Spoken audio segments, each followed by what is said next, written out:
paz, queridos.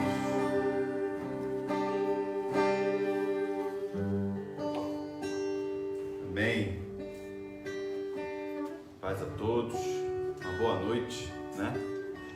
Primeiramente, nós estamos felizes, né? Apesar dos apesares, nós estamos felizes com tudo o que o próprio Cristo tem feito, né?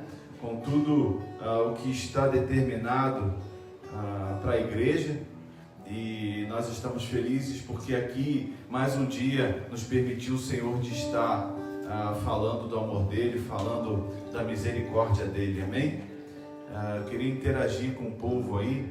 Amo a vida de vocês, Wallace, Rick, minha esposa, Rogéria, vulgo Zela, né, para os íntimos, Carlinha, mamãe, pastor Jorge, entre outros aqui que eu vou só rolando aqui, ó. Espetáculo, Elaine, Álvaro, Silvana, todos, né, os irmãos, Andréia, Renatinha, amo a sua vida, Luciane, Adriana, todos, Sávio, beijo, meu amigo, Deus te abençoe, Raíssa, todos que até agora estão conosco e continuam juntos assistindo a essa live.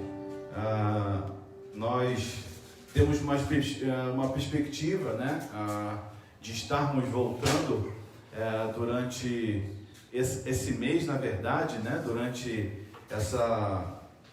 eu acredito que não essa semana, mas na outra, acho que pelo que se está falando pelas nossas autoridades, que já foram falado 3 vezes, né, provavelmente nós voltaremos não normalidade, né, mas voltaremos ao começo das coisas, né, os 30% que vão liberar, enfim, como já tem em alguns estados, e nós vamos começar a ver, né, um sinal de normalidade. Não é a normalidade ainda, tá, querido?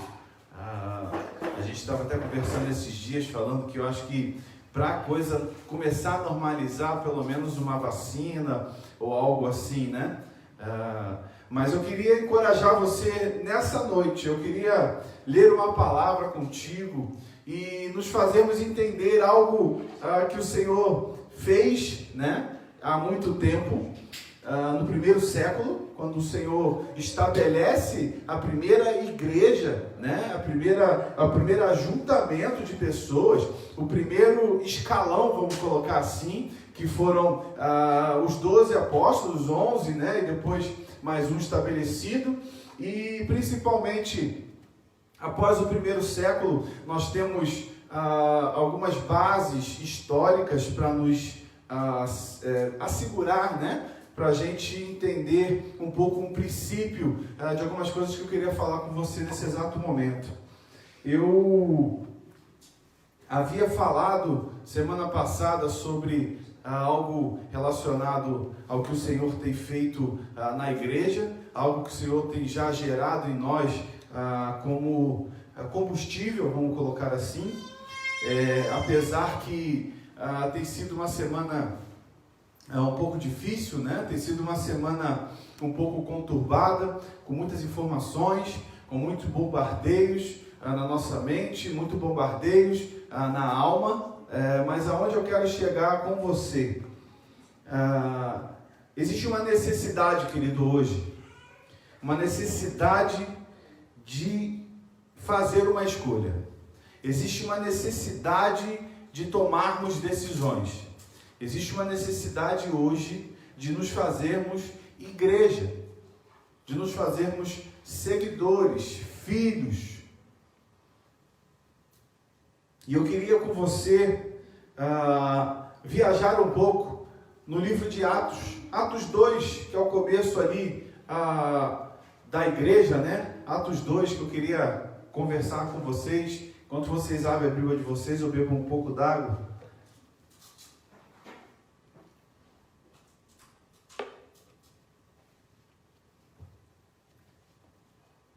Essa é bem gelada.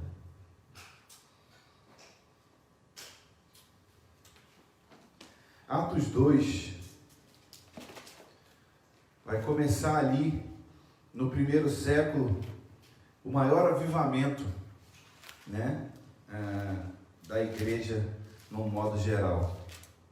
Não dos filhos, porque a gente vai ver outros tantos avivamentos no Antigo Testamento, né? Mas esse, eu creio que é o mais comentado nos dias de hoje. Eu creio que é o mais falado, né, nos dias de hoje. Então, Atos 2, a partir do verso 1, né, a gente conhece o texto, quando nós usamos para a data de Pentecostes, para o dia da festa de Pentecostes, né, estavam ali todos reunidos no mesmo lugar, amém? De repente veio um som do céu, e tudo, tal. Mas eu queria que a gente fosse passo a passo discernindo isso. Mas olha que interessante, a partir do verso 37,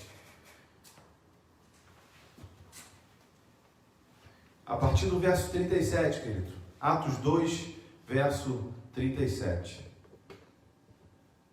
vai dizer assim: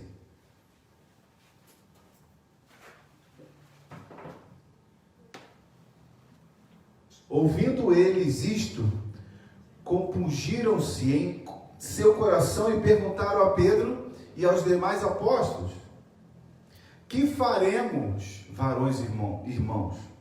E disse-lhes Pedro: arrependei-vos e cada um de vós seja batizado em nome de Jesus Cristo para perdão dos pecados, e recebereis o dom do Espírito Santo. Pedro, ele está numa vertente onde do 1 ao 36 a gente conhece muito bem, né?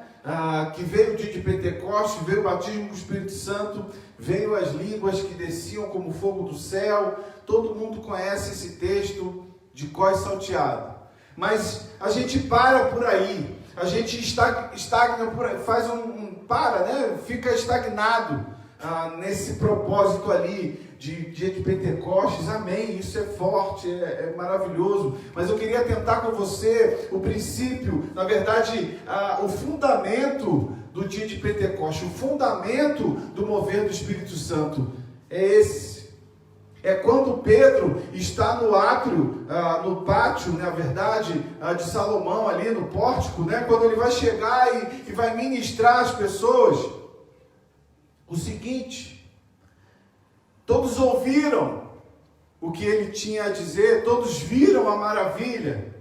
E quando eles falam, antes um pouco, alguns povos, algumas pessoas vão dizer: caramba, mas como eles ministram falando na nossa língua, como eles falam, como eles pregam. E Pedro vai ministrar e todos vão entender. E logo após, quando todos entendem: mas o que você está dizendo, Pedro?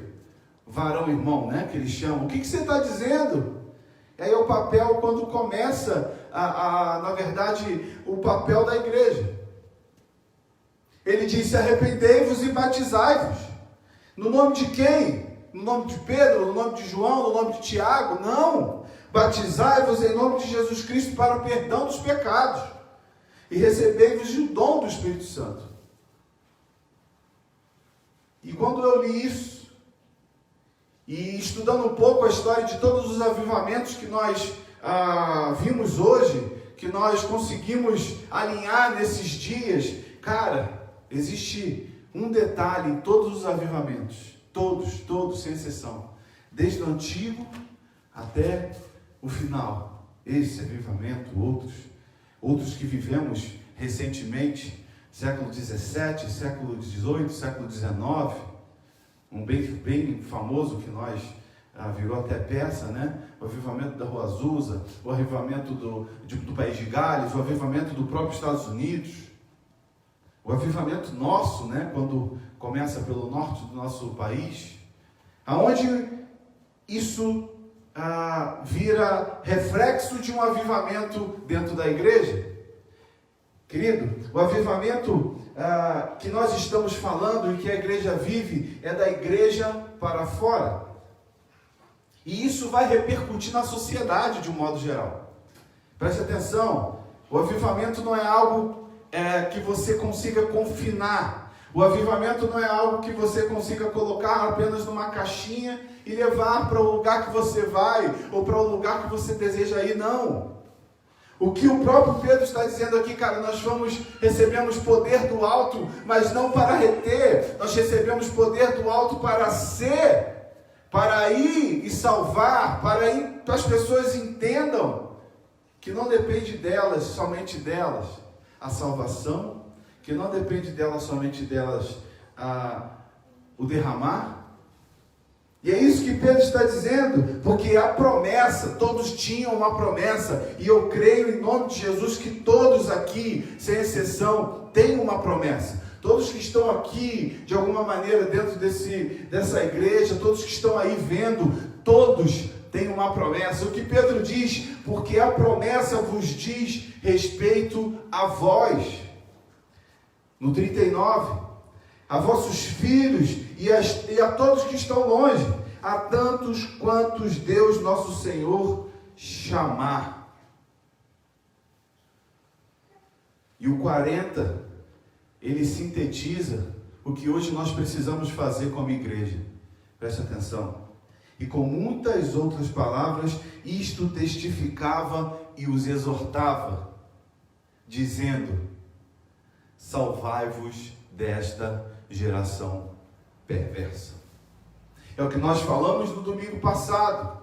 Salvai-vos, vocês precisam sim estar em sociedade, nós como igreja precisamos sim estar em sociedade, mas nós que entendemos um avivamento genuíno, nós não podemos, de uma vez por todas, colocar isso como se fosse mais um acontecimento da igreja, como se fosse mais um acontecimento eclesiástico.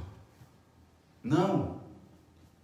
Pedro, ele recebe o poder do alto, mas ele não retém o poder, ele distribui o poder, mas antes ele ensina.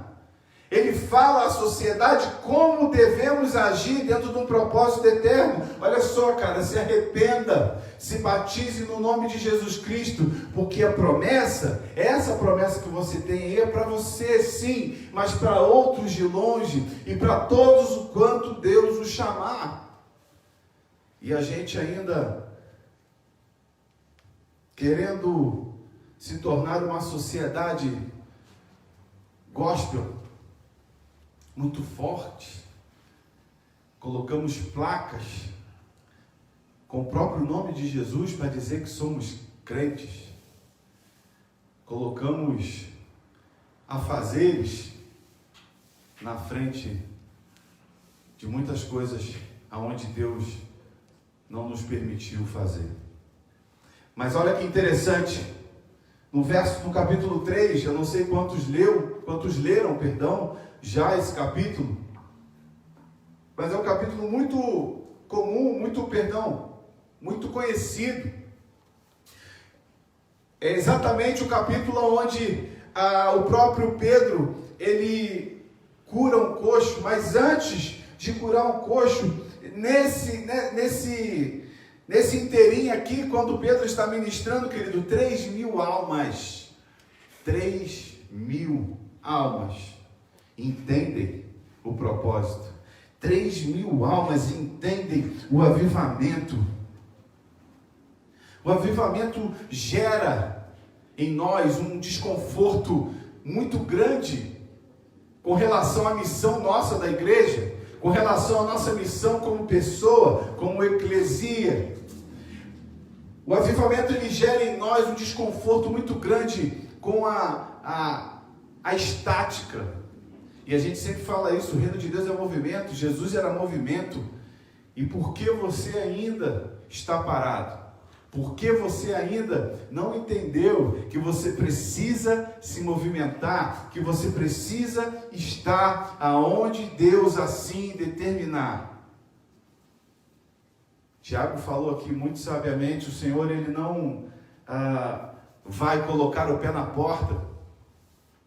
O Senhor, Ele não vai colocar a arma na sua cabeça, nos dias de hoje, né? Antigamente, colocar a espada no seu pescoço. Não. Porque nós precisamos entender que o Espírito Santo, o próprio Cristo, deu o seu Consolador para que nós geremos isso, cara.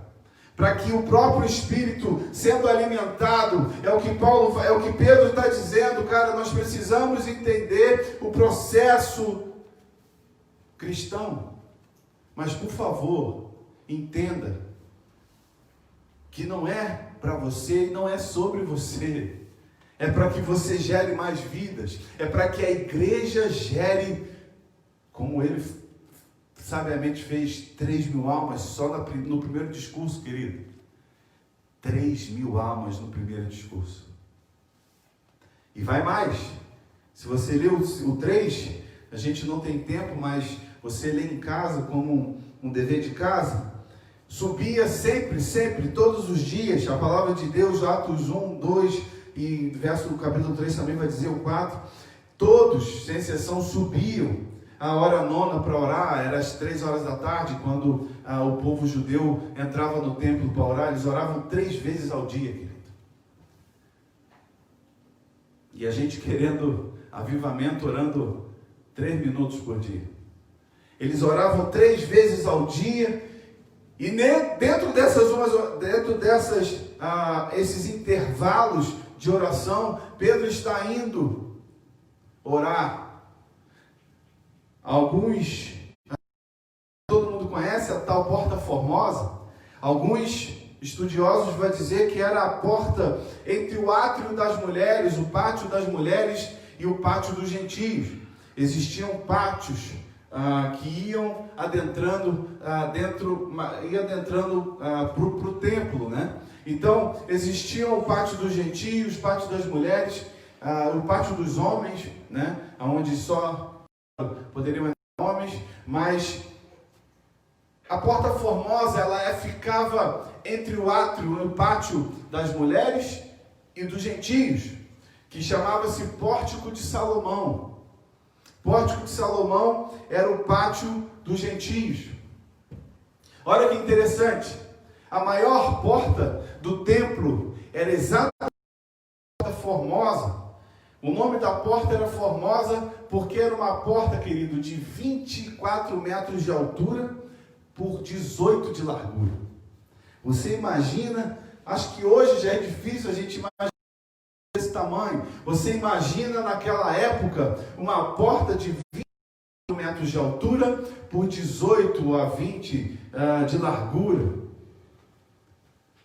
Era para mostrar a superioridade naquela época, era para mostrar a riqueza, era para mostrar a superioridade com uma porta gigantesca. Só que a religiosidade dos fariseus não deixava que aquilo fosse uma verdade na vida do povo judeu.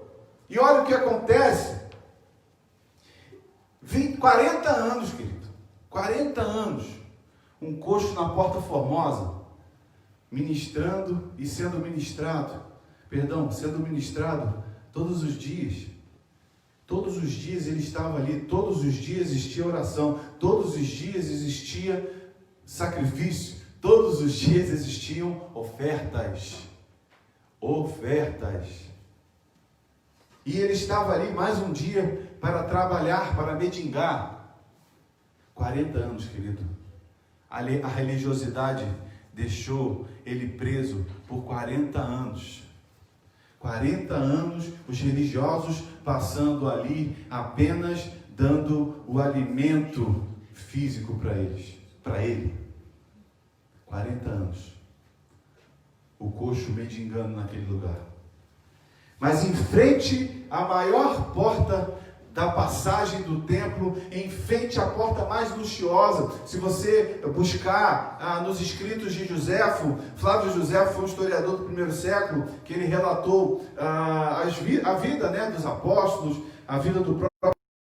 Flávio Joséfo, ele vai fazer o seguinte comentário: era a porta com maior valor dentro de Jerusalém, era a porta que tinha o maior valor de custo, chamava-se Porta Coríntia, porque foram retirados quilos e quilos de bronze da cidade de Coríntios, para que fosse feita aquela porta, para que os artesãos conseguissem fazer aquela porta cravadas em detalhes de ouro e prata, mas ela era toda de bronze, querido, uma porta toda de bronze. Você imagina a luz do sol batendo naquela porta, que coisa esplêndida que deveria ser. Esse é o relato de José falando sobre a porta do primeiro século. Mas olha que interessante, o mesmo coxo estava ali, mas não sei se por sarcasmos, eu não sei, querido, mas o próprio Pedro, quando vai fazer a ministração ao coxo, ele diz o quê? Nem ouro e nem prata eu tenho, e visto que você tem uma porta de 25 por 20, nem ouro nem prata nós temos, mas o que nós temos te damos. A gente pode ler um pouco depois que você ver aqui Atos capítulo 3, verso 6. Atos 3, verso 6 vai dizer: não tenho prata e nem ouro, talvez como essa porta linda aí, mas o que tenho, isso te dou. Em nome de Jesus, anda.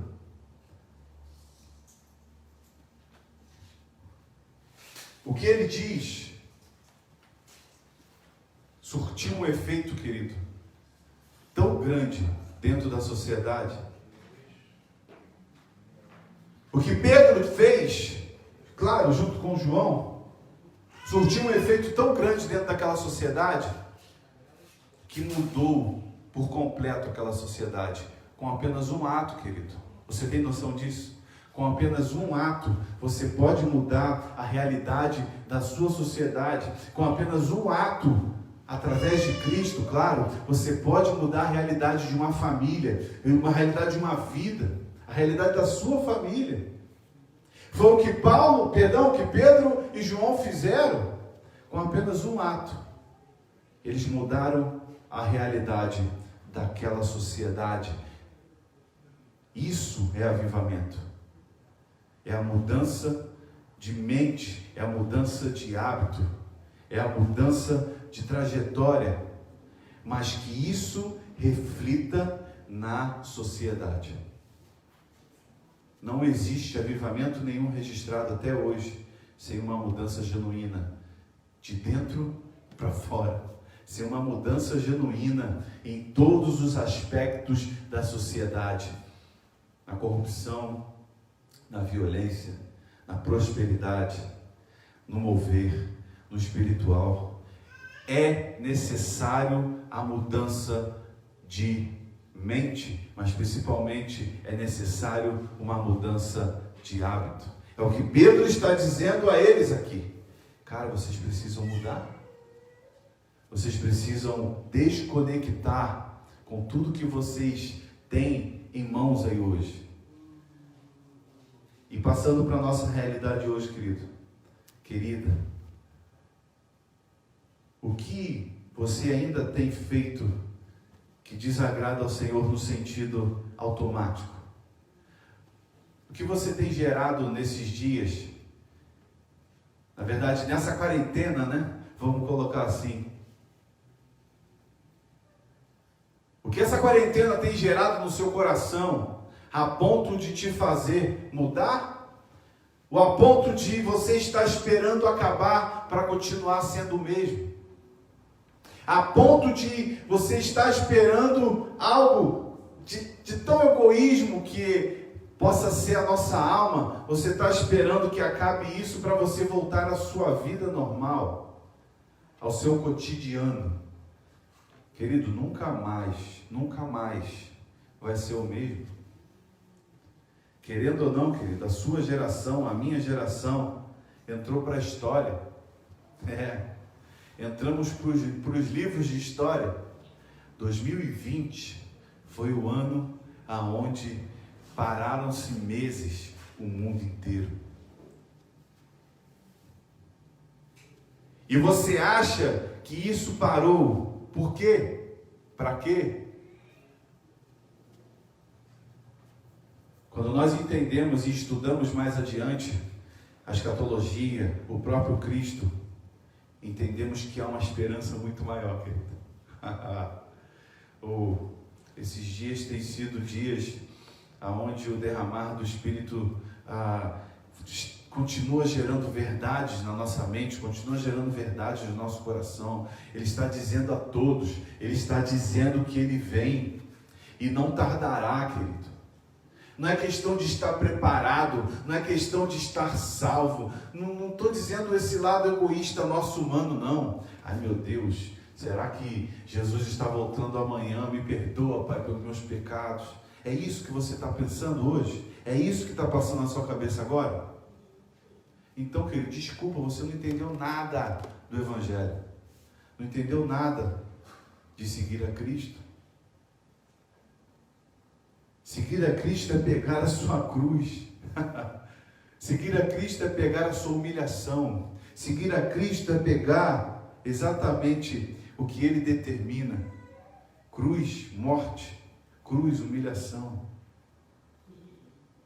Querido, se você ainda está vivo, tem algo de errado. Se você ainda vive, você está vivendo a sua vida e não a de Cristo. Se você ainda está vivo e tomando decisões, é porque você não entendeu nada.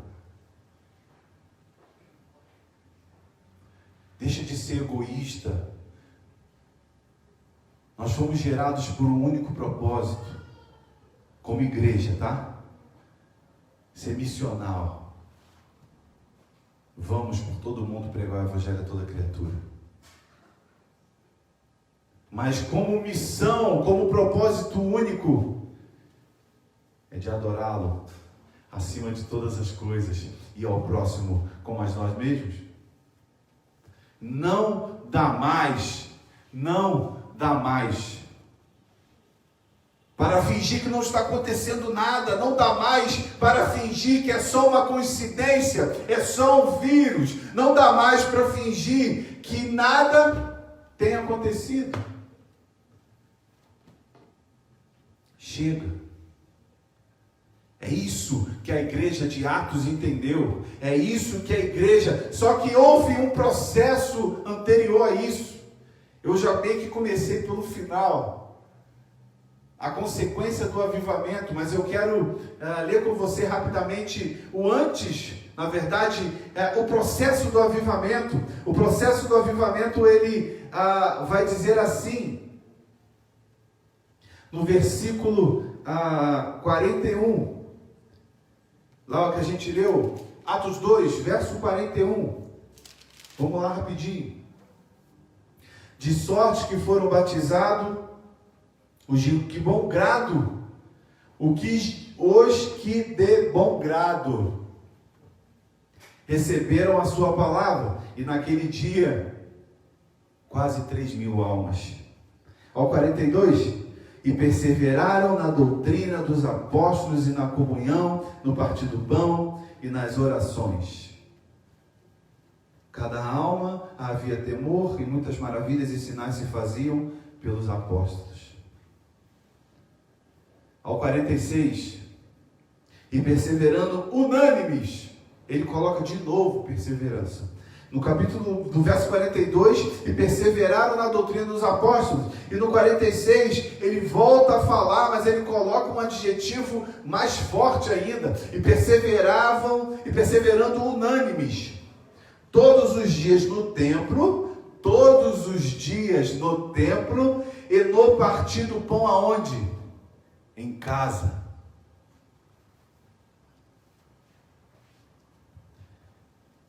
O que eles estão dizendo, querido? que o avivamento gerou tal sensibilidade ao Espírito Santo, que eles fizeram o seguinte: eles perseveraram na doutrina. É que nem você chegar e crer em algo tão grande, mas que você vê que aquilo ali é uma inverdade, não chega a ser uma mentira total, mas é uma inverdade do que o próprio Deus tinha estabelecido. Que eles esperavam o Salvador, eles esperavam que aconteceria algo, mas eles não entendiam. Então Pedro chega com toda a autoridade, e é engraçado que o 47 explica muito bem isso. Olha o 47 que você vai entender comigo. Louvando a Deus e caindo na graça de todo o povo. E olha o segredo. Olha o segredo da igreja primitiva. O verso 47b. E todos os dias acrescentava quem? O Senhor, à igreja. Aqueles que se haviam de salvar. Existiam que não seriam salvos, mas o Senhor acrescentava à igreja. Não era Pedro, não era João, não era Luciano, não era Leonardo, não era Júlio, não era ninguém. Era o Senhor que acrescentava à igreja. Por quê? Porque a igreja perseverou a doutrina dos apóstolos, e depois ela foi perseverando unanimemente todos os dias no templo e nas casas comendo pão. Querido, isso é fantástico. A igreja, ela perseverou na comunhão, no partir do pão e na oração. Hoje nós temos muitos, como eu diria, nós temos gigantes, né, na erudição. Gigantes, pessoas letradas. Hoje nós temos gigantes na erudição, mas pigmeus na oração. As pessoas começam a querer discernir por suas próprias forças, por seus próprios conhecimentos. É o que a gente sempre diz, é o que a gente sempre fala. Querem ler a Bíblia como um livro normal. Querem ler a Bíblia como um livro de história, um livro de romance. Não, querido. Não dá. Não dá para entender o que Pedro entendeu sem o próprio Espírito, sem a descida do Espírito Santo, sem o Consolador, sem o Revelador, sem o canal direto. Não dá. Sabe por que não dá? Pedro viveu 3 anos e alguns meses com o próprio Messias, e no final ainda, no verso 27 ou 28 de Mateus, o próprio Cristo diz para ele: cara, vem cá, quando se converteres, algumas versões vai dizer que quando ele entender ou mudar a mente, apacenta minhas ovelhas. O Senhor sabia que esse dia chegaria, mas o próprio Pedro altivo, o próprio Pedro egoísta, ele já se achava o dono da igreja, o dono de todas as coisas. Ele era tão convicto que ele disse, e você sabe, que ele nunca negaria a Cristo 3 vezes. Que isso, você está doido? Porque Pedro ainda não havia morrido. Pedro ainda não havia entendido de que não vive mais ele, mas era Cristo que vivia.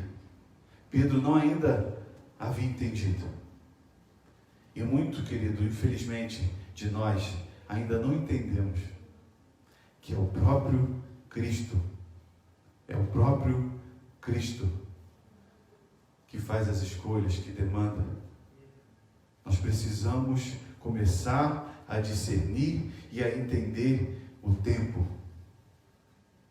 Nós não podemos mais ser fúteis a ponto de refutar tudo o que o próprio Espírito tem a dizer à igreja nesses dias. Sabe por que muitas vezes estamos tristes ou incomodados?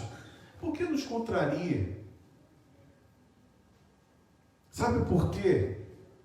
Porque contraria a sua alma.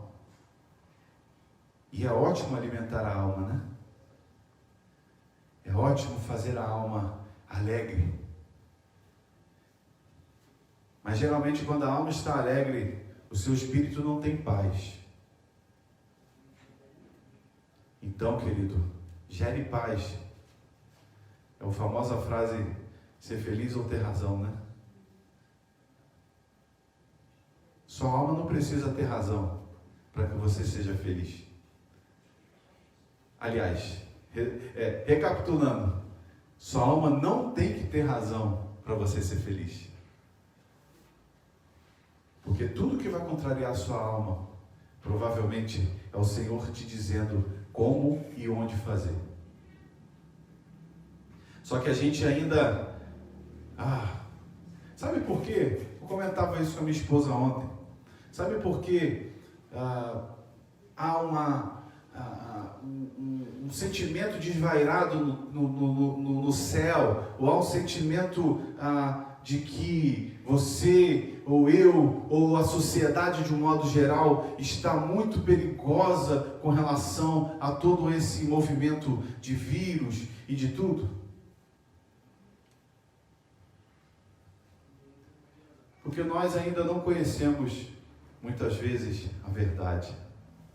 João 8 vai dizer um verso muito interessante: conhecereis a verdade, e a verdade vos libertará. Em tudo, querido. Você será liberto em tudo. Será liberto dos seus pensamentos, da morte, será liberto do que você está pensando nesse exato momento, mas, o pastor não sabe o que eu estou vivendo.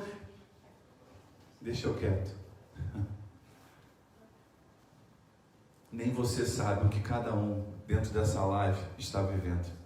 E nem por isso estamos derrotados.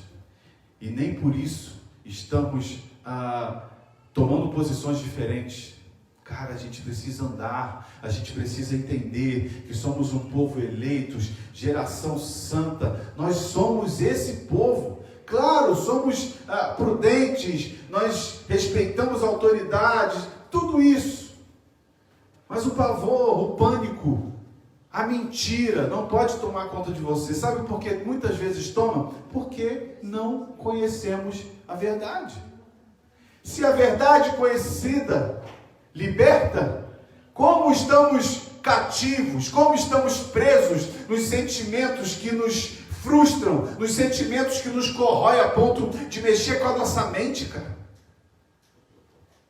Eu vi uma entrevista muito interessante com 3 agentes do FBI falando. Eles vieram ao Brasil ano passado falar sobre notas de dólar falso. Existe na verdade uma quadrilha muito grande que está falsificando o dólar para que o brasileiro leve dólar falsificado para os Estados Unidos. E o perito a CNN perguntou ao agente o seguinte: mas você, novo desse jeito, existem hoje quantos tipos de falsificação do dólar? Hoje a gente já pegou mais de 138 tipos de falsificação de nota de dólar. Aí o outro repórter pergunta: com tanta falsificação assim, perto da perfeição, como vocês discernem? Como vocês conseguem identificar logo assim? Como não passa? Porque nós nos especializamos no dólar verdadeiro. Porque nós somos peritos na verdade. Essa foi a frase dele que me levou nas alturas. Seja perito da verdade. E quem é a verdade, querido? Quem é a verdade? Por favor, repita comigo. Quem é a verdade? João 8,32, ele vai dar a iniciativa: conhecereis a verdade, e a verdade vos libertará. Mas logo após, em João 14, verso 6 é o verso que nós lemos semana passada, o que ele vai dizer? Eu sou o caminho, eu sou a verdade e eu sou a vida. ninguém vai ao Pai senão por mim. Cara, ele se autodenomina o caminho, a verdade e a vida. Se fôssemos peritos na verdade, entenderíamos muito bem o que está acontecendo. Muitas vezes a gente anda vacilante, porque literalmente não conhecemos a verdade. Ah, pastor, o senhor está me julgando? Não estou julgando ninguém, eu me incluo nessa. Muitas vezes a gente não consegue discernir, porque nós não chegamos a esse lugar onde ele já determinou que chegássemos. É o que Paulo, eu canso de falar isso, é o que Paulo vai falar em 1 Coríntios 2. Ele queria falar tanto, ele queria expor mais tanto, mas a sociedade não ia entender, e alguns iam até se desviar, porque o capítulo 3 diz que o espiritual discerne o espiritual. Só que a gente ainda está tentando dosar, tentando tapar literalmente o sol com a peneira. E isso tem gerado doenças na nossa alma, isso tem gerado doença no seu coração, isso tem aumentado a sua pressão, isso tem te dado síndrome do pânico, isso tem gerado aflições. Ai meu Deus, será que eu vou no mercado e vai ter alguém com Covid? Ai meu Deus, será que o fulano está com Covid? Será que o ciclano está com Covid? E o Covid não sai mais da boca do povo. Existem tantas mentiras, tantas falsidades, só que a gente só vai reconhecer isso, querido, conhecendo a verdade. Comparado a quê? Não existe verdade fora dele. Ele é a verdade, ele é o caminho, ele é a vida. Aleluia. Eu tinha mais coisas a falar, mas eu queria continuar na quinta-feira com vocês, para deixar aquele gostinho de quero mais, né? É o modo que a gente tem de puxar vocês para a gente. Brincadeira. Mas eu amo a vida de todos. Mas eu queria falar algo muito pertinente, que John Bunyan falou no século 18, 19 ali. Ele vai dizer o seguinte: gosto de ouvir meu Senhor falar, e onde vejo as pegadas dos seus sapatos na terra, ali sim eu desejo colocar as minhas pegadas também.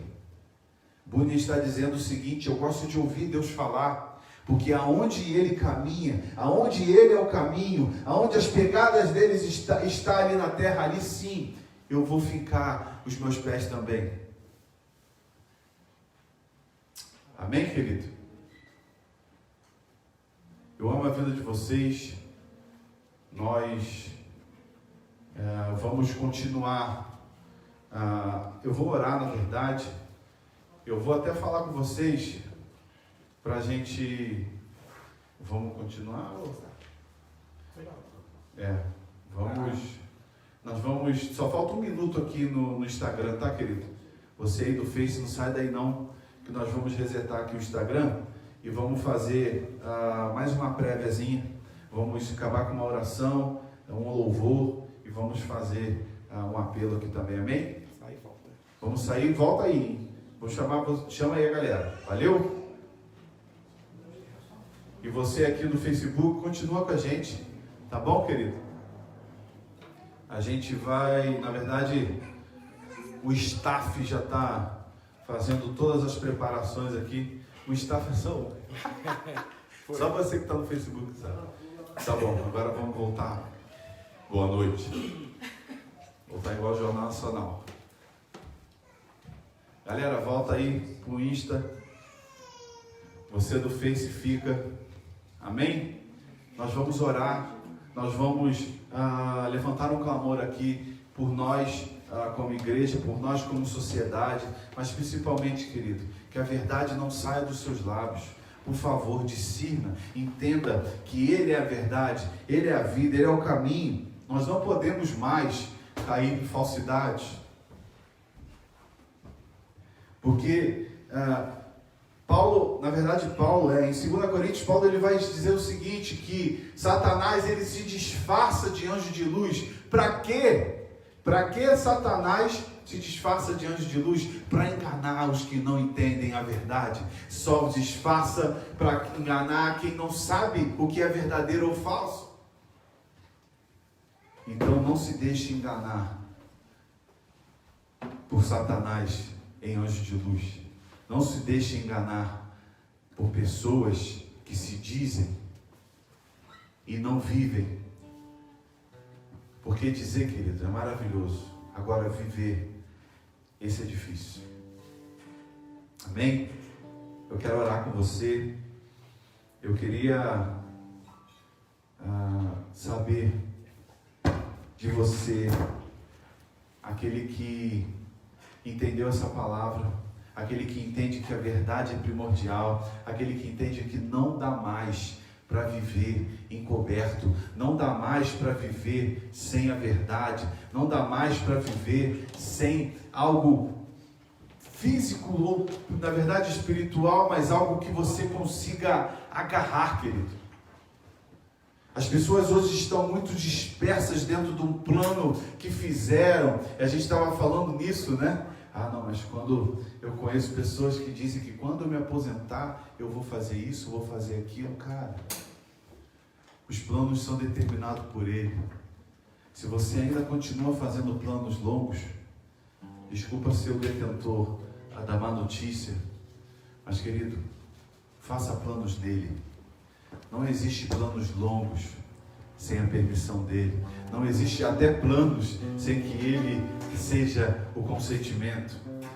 Entenda o caminho que ele quer te levar. Entenda o caminho aonde ele quer que você chegue. Entenda de uma vez por todas que não depende de mim, não depende de você, não depende de nada do que nós, seres humanos, façamos, no sentido de movimentar algo, mas um coração, querido, que entende a verdade, esse ele não deixa passar. Então, eu queria falar mais com vocês, mas eu queria ler só mais um texto. Se você puder escrever aí, para depois pegarmos na live. É 1 João 5, 20. 1 João 5, verso 20.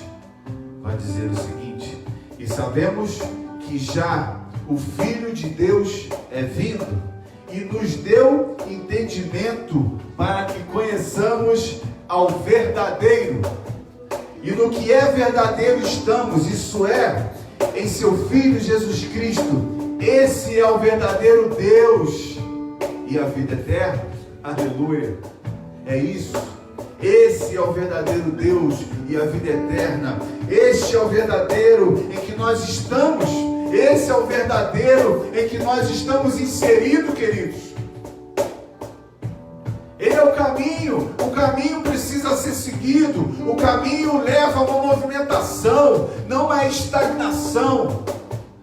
Se movimente. Seja incisivo no que você tem orado ultimamente. Seja perspicaz, mas principalmente o que nós lemos aqui, seja perseverantes, sejam unânimes. Persevere unanimemente. Persevere unanimemente. 1 João 5,20. Ele deu o entendimento para que conheçamos o verdadeiro. Ele, cara, discerne. Ele, o Espírito Santo, nos dá o conhecimento para entendermos que Ele é o verdadeiro. Tudo que sai dele é falso. É isso que está dizendo a palavra. Então não caia em falsas mentiras, não caiam em falsidades, porque só o verdadeiro tem a última palavra. Aleluia. Só o verdadeiro pode nos dar esse entendimento. Não sofra por antecipação. Não sofra achando que você vai isso ou que você vai aquilo. Se não foi palavra do verdadeiro, esqueça. Não se turbe o vosso coração. Não se preocupe a sua alma, principalmente a sua mente. Amém, querido? Então vamos orar. Eu queria, antes de orar, Você que entendeu isso, na semana passada fizemos isso, e para a honra e glória do Senhor, uma pessoa colocou a mãozinha. Mas você que entende isso, querido, você que entende que chegou o momento, você que entende que chegou a hora, você que entende que não dá mais para esperar, você que entende que o Espírito já tem gerado em ti um cômodo, o Espírito já tem gerado em ti uma outra intimidade, você que entende que é o momento, coloque uma mãozinha aí, que nós vamos orar por você. Você que entende que não dá mais para viver essa vida medíocre, mediana, né? É uma palavra forte, mas é o que significa.